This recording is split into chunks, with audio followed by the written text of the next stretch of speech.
Just under 1/3 of A-level maths students scored 0 marks in this A-level maths mechanics question. About the same proportion scored full marks, however. Which group would you be in? Let's find out. Here we can see the figure that students were given in the exam. As we read through the question, I'm going to justify the forces that I've put on the diagram. The forces I've put on the diagram are the forces acting on the rod AB. I haven't shown any forces acting on the peg or on the ground. Let's read it through. It says the figure shows a uniform rod, AB, of mass m and length 2a.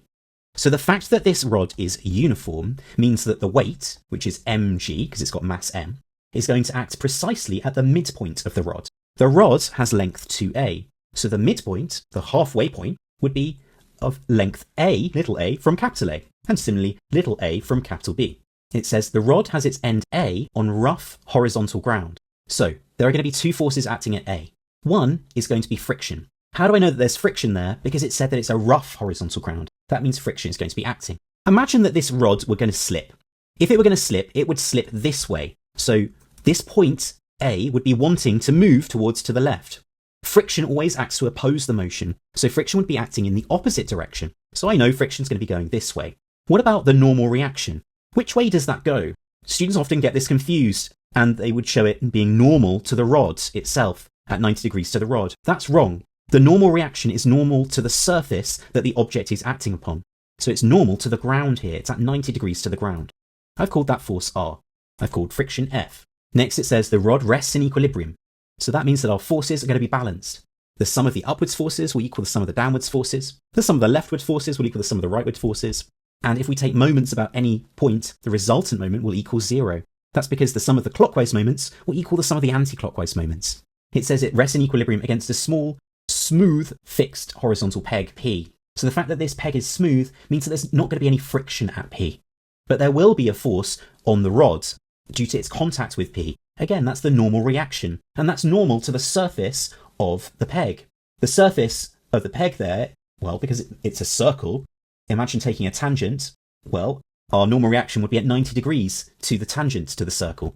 That's what they've called S in the question here. They say the magnitude of the normal reaction of the peg on the rod at C is what we called S, so we need to call that S too. It says the point C on the rod, where AC is 1.5A, is the point of contact between the rod and the peg. The rod is at an angle of theta to the ground, where tan of theta is 4/3. We can't see that in the diagram. It's worth highlighting that. Next, we have a slight bamboozling sentence. We can kind of ignore this. It says the rod lies in a vertical plane perpendicular to the peg, and we've already read this part. Part A, it says show that S is 2/5 mg. Where does that come from? Well, let's start with the angle here. Tan theta equals 4/3. Let's draw a right angle triangle to make sense of this information. Let's put the angle theta here. Tan is opposite over adjacent. This is a special kind of triangle. It's a Pythagorean triple, a 3, 4, 5 triangle. Or you could use Pythagoras if you didn't recognize that to work out the hypotenuse to be the length 5. That means that sine theta, which is opposite over hypotenuse, is going to be 4/5. And cosine, which is adjacent over hypotenuse, will be 3/5 exactly. So how am I going to show that S equals 2/5 mg? Well, I want to keep S in my formula, and I also want an mg in my formula. What don't I want in my formula? Well, I definitely don't want R. There's no R in this formula, and there's no F in this formula. How could I achieve that? Well, I could take moments about A, because the moment of R and F about A would be 0, because the distance to A of those two forces would be 0, so the moment would be 0. That will eliminate these two variables from my equation. So let's tell the examiner what we're doing. Let's write down, take moments about A. Or you can write this for short, M, open brackets A, if you don't want to write that sentence. So because we were in equilibrium, we can say that the sum of the anti-clockwise moments will equal the sum of the clockwise moments. Notice that S is taking us anti-clockwise, the weight mg is taking us clockwise. So moment, remember, is force multiplied by perpendicular distance to the pivot. Or we can think of it as the perpendicular component of the force multiplied by the distance. For S, it's easy.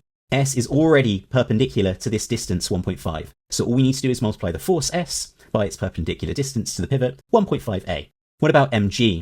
Well, thinking about mg, we need the perpendicular distance to this pivot. What's the perpendicular distance from this point A to this line highlighted in orange? Well, it would be this distance here, highlighted in green. What is that distance? Well, it's the adjacent in this triangle. How could I find it? Well, I could work out cosine. Cosine is adjacent, that's the distance I want, divided by the hypotenuse. So the adjacent is going to be A multiplied by cos theta. Alternatively, you could think of it by drawing in this component here, noting that this angle here would be 90 minus theta, and therefore as this is 90 degrees, this will be 90 minus 90 minus theta, and therefore will be theta. And therefore, that means that this component here, which is the adjacent, will be mg cos theta.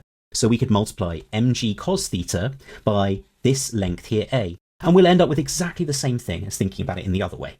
Let's write 1.5 as a fraction, 3 over 2. It will make it easier to cancel things later. And also note that cos theta we worked out to be exactly 3/5. Notice that we've got an a on both sides and a 3 as well. So let's cancel those out by dividing by 3, dividing by a, and we'll get a slightly simpler looking equation.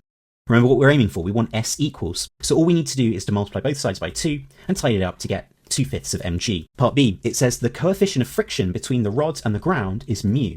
Given that the rod is in limiting equilibrium, find the value of mu, the coefficient of friction. So I've just gathered together those results that we found earlier in part A. I've also split up this force S into its horizontal and vertical components. The way I've done that is like this. I've noticed that if I draw in this shape here, where this is the horizontal, we have this Z shape. We know that alternate angles are equal in the Z shape. So this angle in here and in here are both theta.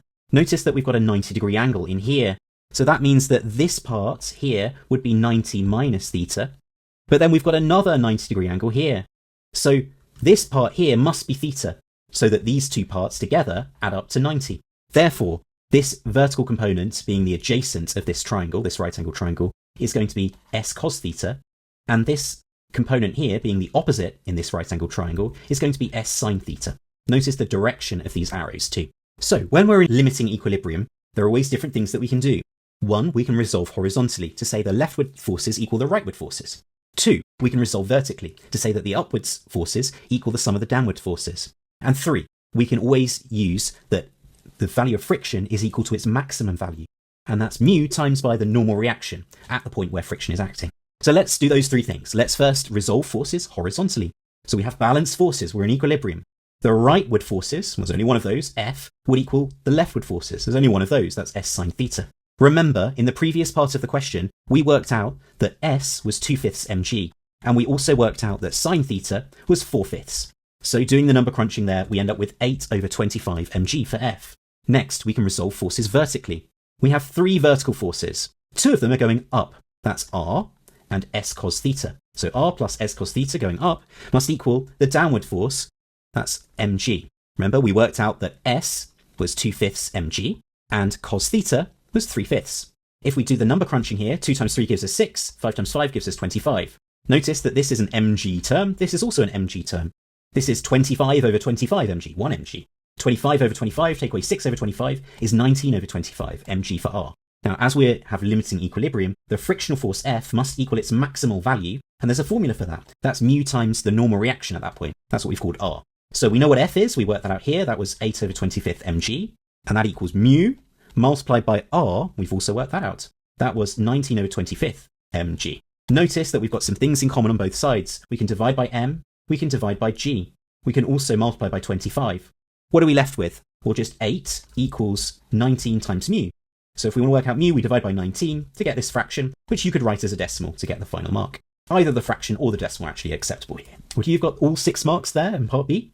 In their reports after the exams, the examiners said that the most successful candidates in this question tend to be the ones who indicated what they were doing at each stage, whether they were taking moments at A, resolving horizontally, either using words or using symbols. They said it's always good exam technique to annotate the diagram to support the answer. I would say that the most important thing to get right in this question is the diagram, to think about all of the forces, not miss any out, think about the direction of those forces too. They said the majority of errors affecting the performance in the question as a whole were due to incorrect force diagrams. What I've just said. They said that the normal reaction force at C was sometimes drawn vertically upwards rather than perpendicular to the rod, and an extra reaction force was occasionally put in at G or at B. Make sure you get your forces diagrams right. How are you feeling about the prospect of sitting your mechanics exams? Let me know in the comments.